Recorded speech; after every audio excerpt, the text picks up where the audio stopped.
So thank you, Michael and Madeline, for the invitation. This is a kind of work in progress. It's going to be a longer paper, but I'll kind of deliver parts of it, hopefully the best parts today.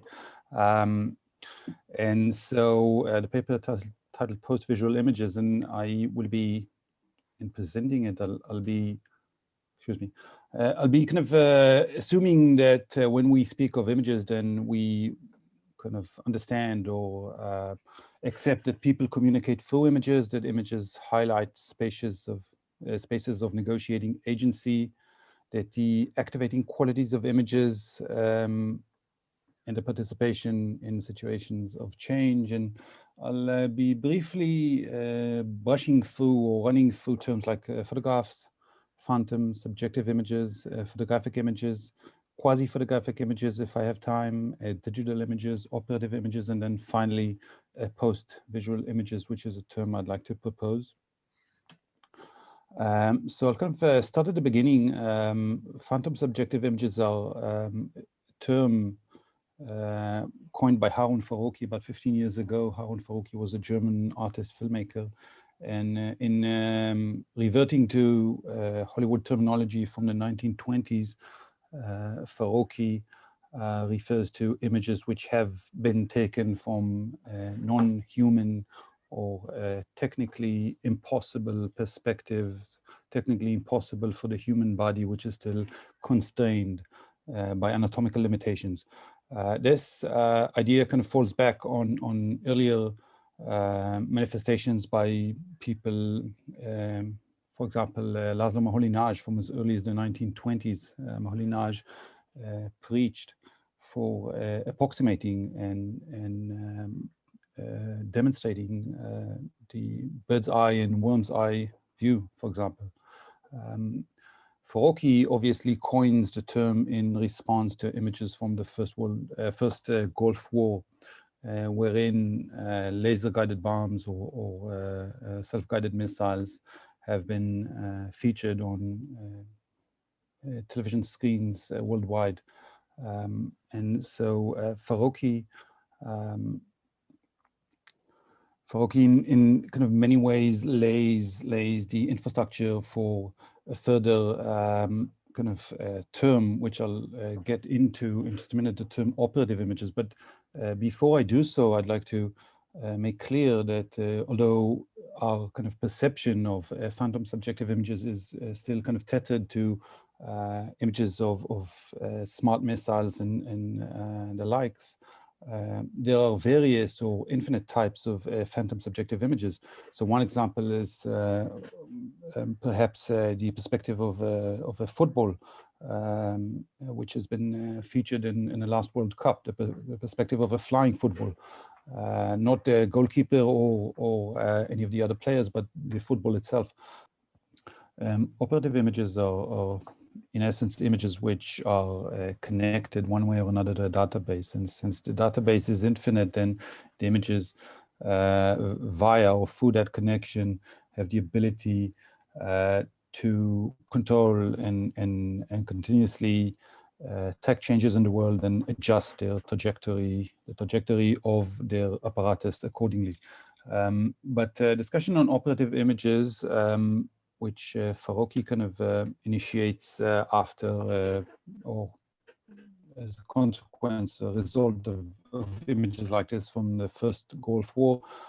So discussion on operative images need not revolve around drone images or images from weapon systems or kill robots or the likes. And the discussion I'd like to suggest could actually expand to civilian systems which are equally designed to produce images for non-sentient entities and images governed by other processes. One obvious example is motion tracking and machine vision, which I'll maybe get into later. Another familiar application of machine vision motion tracking is obviously things like that, which is taken from the mobile eye application now integrated into numerous vehicles and same technology integrated into autonomous vehicles. This, of course, is another very popular application of operative imaging system, facial recognition such as available in border crossings and the invisible carpet technology, also deployed in some airports actually prior to border crossing. And also in technologies like ER robots.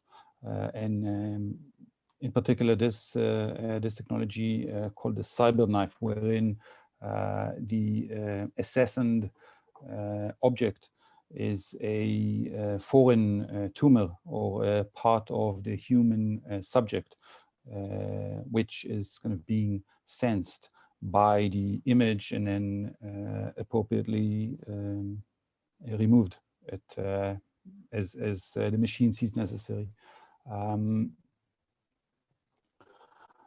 The thing with operative or operational images is, first of all, they're numerous, and various commentators have actually pointed out that today we have many more operative images than any other type of images.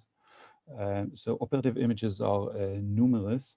Operative images can be perhaps divided into two breeds or two types. One is a pseudo operative image, which is images of the types that I just showed you with their circles and dots, images which have been produced as commercial propaganda in many ways. And other, say, true operative images, which are the images that computation or apparatus has been kind of waiting for, and images intended to be viewed or seen or read exclusively by non-sentient entities. And so the operational images emulate the look and feel of traditional images, but my argument, and this is one example of a person kind of sharing or promoting this idea, is that the image function here is completely perfunctory. And further, we can perhaps argue that operative images are like many other types of media objects, have a cultural layer and a computational layer, or particularly in respect to images. Operative images, much like other types of digital images, have a subface and a surface. And so the surface is intended for us humans to consume in order for the operations of the machine to be easier to stomach. Whereas the subface level is where the operations actually take place. So when speaking of operative images, we must now ask then how do they operate, where do they operate, and for whom they operate. So the images are surface effects, and then the systems beneath are actually where decisions get made and where agency becomes distributed between humans and various types of technologies and machines and sensors, obviously. Media determine our situation, obviously, as my broadband just demonstrated. Media determines our situation, but the question is who is included in this definition of our.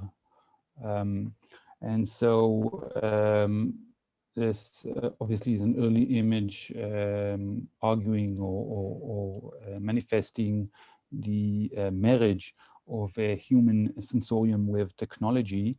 And then just slightly later is this image, perhaps attempting to argue that technology conceals the human sensorium, or perhaps the human kind of recedes further beyond technology.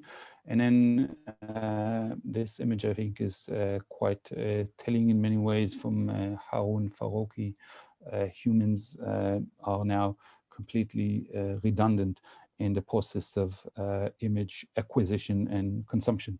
And this, I think, is especially disturbing, since vision has, for many, many centuries, at least since the time of Plato, vision has been considered as the kind of utmost sense, or certainly equatable to knowledge, or perhaps thinking.